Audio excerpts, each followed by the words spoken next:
সরানো হলো সাখাওয়াতকে। নতুন স্বরাষ্ট্র উপদেষ্টা জাহাঙ্গীর আলম। অন্তর্বর্তীকালীন সরকারের স্বরাষ্ট্র উপদেষ্টার পদ থেকে সরিয়ে দেওয়া হলো ব্রিগেডিয়ার জেনারেল অব এম সাখাওয়াত হোসেনকে। জাহাঙ্গীর আলম চৌধুরীকে নতুন স্বরাষ্ট্র উপদেষ্টা করা হয়েছে। পাশাপাশি তাকে কৃষি মন্ত্রণালয়ের দায়িত্ব দেওয়া হয়েছে। শুক্রবার সন্ধ্যায় মন্ত্রিপরিষদ থেকে দেওয়া প্রজ্ঞাপনে বিষয়টি জানানো হয়েছে। গত ৮ আগস্ট অন্তর্বর্তীকালীন সরকারের প্রধান উপদেষ্টা এবং আরও ১৩ উপদেষ্টার সঙ্গে শপথ নেন ব্রিগেডিয়ার জেনারেল অব এম সাখাওয়াত হোসেন।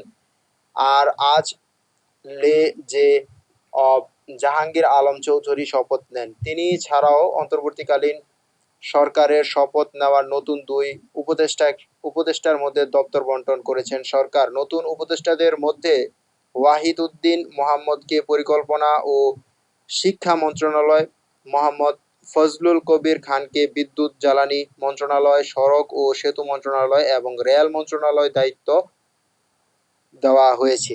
এছাড়া সাবেক মন্ত্রিপরিষদ সচিব আলী ইমাম মজুমদারকে প্রধান উপদেষ্টার কার্যালয়ে নিযুক্ত করা হয়েছে।